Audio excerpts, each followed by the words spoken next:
السلام عليكم احبابي الغاليين، اش اخباركم؟ لاباس عليكم؟ نتمنى تكونوا بخير وعلى خير. توحشتكم ما تصوروش قداش توحشتكم. قريب نرجع لكم ان شاء الله ونرجع اللايفات ديالي هنا لتتم الفيديو ديال تحضيراتي لماما جايه من العمره.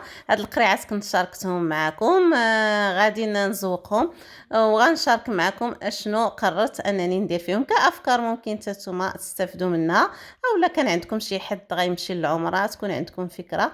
هنا غندير في هذا السويك حتى هو غنقادو. المهم مشيت عند مول المكتبه، طبعت هاد المطبوعات هادو. التصويره ديال ماما اختاريت وحده اللي كاينه واقفه حدا الكعبه، والموديل كتختار الموديل اللي بغيت. هو كيعطيك افكار وانتي غتختاري داكشي اللي بغيتي. المهم حددنا هذا الديكور. التصويرات درت هادو القريعات والكويسات د الماء، وغنديرهم الماء وزمزم والحليب وزمزم.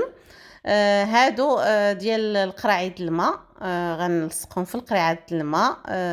مهم غير كأفكار يعني فكرت فيهم. دوك التصويرات الصغار غنلصق في حيت جربت انني نلصقها كلها جات كبيره في الكاس. انا غنوريكم كيفاش جات وقطعت منها باش جات زوينه. في القراعي غنلصقها هكا كيف ما كتشوفوا، وفي الكويسات الحليب حيت صغار غنقص منها في الجناب باش تجي هي هذيك. المهم الديكور كيبقى على حسب الاختيار والعدد كذلك نتوما. انا درت بزايد.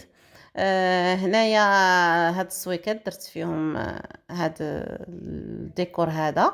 كتبت عمره مباركه ودرت الصوره ديال ماما.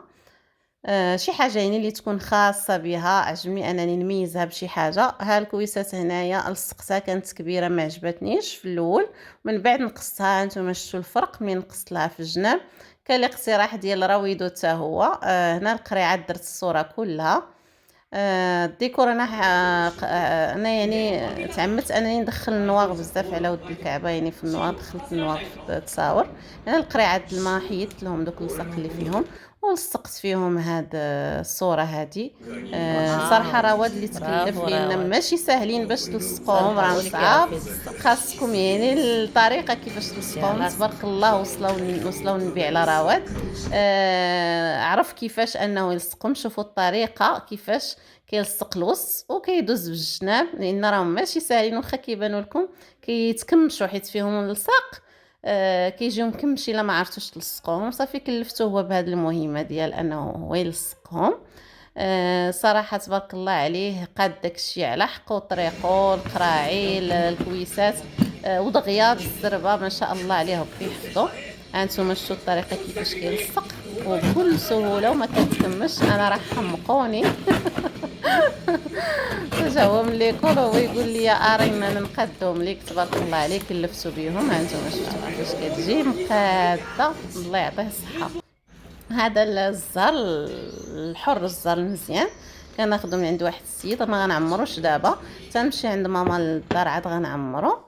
هنا التمر زدتو، هذا التمر المجهول حتى هو خديته وعمرته غير بالقرقاع. الاخر درتو بريستيج هو هذا.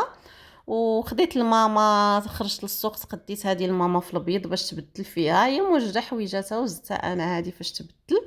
نتوما عارفين البيض دغيا كيتوسخ. هذه خديتها الاليسار، وهذه في الموف خديتها ليا باش نلبسها نهار تجي ماما ان شاء الله الله يجيبها على خير. وهذه خديتها حيت غنمشيو عند خالي ومراته حتى هو مشى مع ماما العمره. مشاو حتى هما ومشات حتى جدتها هي. الله يجيبهم على خير والله يتقبل منهم العقبه لكم كاملين. وهذا الورد اختاريت في البيض وفي الاحمر. الحب والسلام بجوج. كي جاكم نتمنى يعجبكم. عطيوني اراء في هذا الشيء اللي وجدت. المهم هنا بديت كنقاد حويجات اللي غندي معايا وكنعزلهم في كرتونات باش ما ننسى حتى شي حاجه. كلشي غنهزو غنديه عند ماما للدار ديالها. هنا الكرتونه فيها الماء. غندي كلشي عند ماما. هنا التمر ها هو الشكل الديكور اللي درت. غير يعني غير جلست وبديت كندير من راسي وصافي. المهم هادو هما الشكيلات اللي صايبتهم. نتمنى ينالوا الاعجاب ديالكم. كتبقى غير اذواق. وهذا البيض عندي مازال باقي منه حيت البلاطو ما كفانيش. انا غنستفهم في البلاطويات ونشاركهم معكم تشوفوا الشكل كيفاش جاو. هما هادو. هذا البلاطو الصغير غنديه معايا للمطار باش نستقبلهم. كيف قلت لكم جايه جده وخالي ومراتو ماما، بربعه بيهم مشاو، صلاو النبي عليهم، وهادو غادي نحطوهم في الصالون بلاطويات الاخرين. هنا الحلوه اللي صايبت راه شاركت معكم، القريعات جمعتهم مع حويجات ماما، جمعتهم بوحدهم باش ما ننسى حتى شي حاجه، حيت غادي نمشي للدار. نتوما عارفين 40 يوم وهي مسدوده، خاصني نخمم نسيق باش ما ننسى حتى شي حاجه، كلشي كنهزو كنحطو في الصالون. داك السطيل فيه الكعبه، وهذا السويك اللي صيفطات بشرى اختي، حويجاتها كلهم جمعتهم ليها. هنا الكارطونه زدت فيها الكويسات والبخور والمرشه باش ما ننساهاش. المهم كلشي اللي تفكرتو كنهزو كنحطو في الصالون. هادو هما الافكار ديالي والتحضيرات ديالي للعمره ديال المجيه ديال ماما من العمره. كنتمنى نكون فتكم بشي حاجه ممكن حتى نتوما، الانسان اللي ما عارفش يقدر ياخذ شي فكره من عندي. مع السلامه.